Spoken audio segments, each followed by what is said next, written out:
Let's talk about the cattle markets here on Real Ag Radio. It's time for the beef market update, of course, with Anne Wasko, the Gateway Livestock Exchange. Anne, how are we doing? I am great today, Shaun. Thanks. Well, it's because it's raining again. Is that It's what? raining again. It's crazy. What a Good. reversal! You think about where we were, and we're not perfect, but where we are today in a good swath of, especially in the dry, the real dry area, where we are today versus where we were 60 days ago versus last year, the year before. Wow, what a turnaround! What a turnaround. And in terms of timing, when you're talking particularly from a cattle producer, grass, in terms of getting the moisture in time for the grass and the hay, we're ticking all the boxes. This is great. Yeah. How does that adjust plans, or what are some of the considerations the rancher is going through right now? Well, coming into the year, we were still hearing lots about, the drought concerns. And of course, the moisture through the winter was sketchy. And so that was, at the back of everyone's mind, am I going to have to once again make changes in terms of marketing early or this or that? For the first time in a long time, it feels like we're back to normal. Yeah, we can just run the cattle we're going to run, and we'll we'll deal with it this fall. So yeah, no, things are feeling good. It kind of feels like this is the first normal year in a long time. Yeah, that's good to hear. Well, very well deserved. There's Yeah. been a lot of adversity trying to fight through some of the dry conditions. So, hey, update on the cash markets. What's happened this week? Okay, well, a good week again in the U.S. And remember, this is our going into the U.S. long weekend, the Memorial Day weekend coming up here. So a solid week in the South, Texas and Kansas, they were up a buck again. So 187. Sean's that's going to be the highest price fed cattle prices in the U.S. since March. So, we took that big dip after the first news around AI, and now markets are slowly working their way back. In the north, so that Nebraska area, $2 higher live, 192. And on the dress side, 2 to 4 higher, 302 to 304 delivered dress. So a good solid market as we head into the long weekend for the US.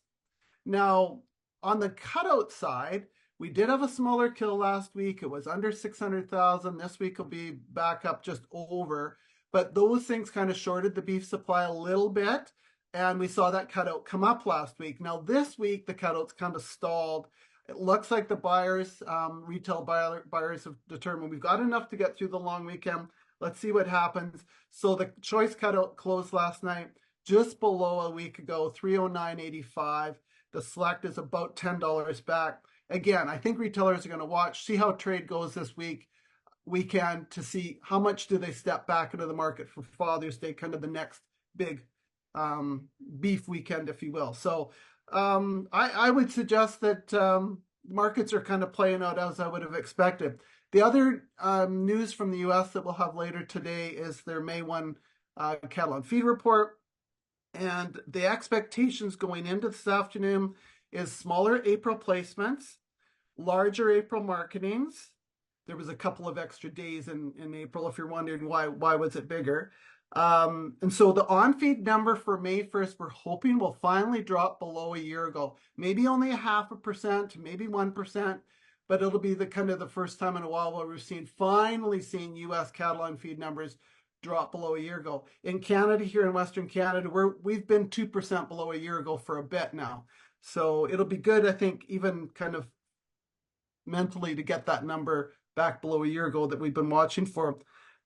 The one last thing I did want to mention on the U.S., Sean, was steer carcass weights continue to climb. Normally at this time of year, weights are coming down. And so they've been going up. Last week's weight in the U.S. was 923. That's 32 pounds over last year.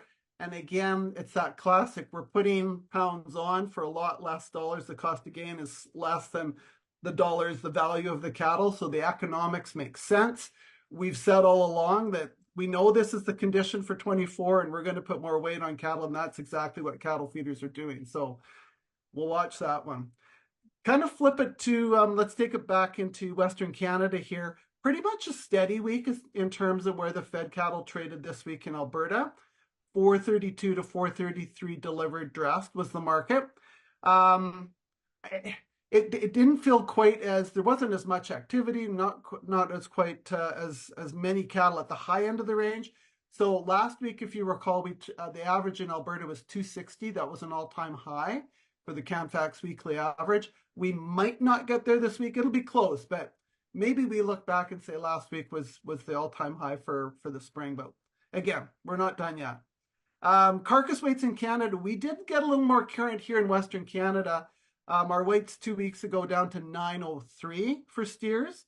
So that's only 12 pounds over a year ago, so in a little better shape. I think the Western Canadian cattle feeder got more current than his American comrade. Our basis got so strong. We know when we've got strong basis here, it can be pretty fickle. So you better sell when you've got those opportunities. And so I do think cattle feeders sold into this market. So if you're an Alberta cattle feeder, for the most part, I think you're gonna go into June really current. The industry is going to be super current as we head into what I still expect to be the summer doldrums. And when you are current like this at this time of the year, it does give you, it adds some flexibility to what the business plan can be going forward to finish out the year. Yeah, bargaining position, bargaining power, leverage. So lots of things we talk about in terms of where you sit from a marketing perspective.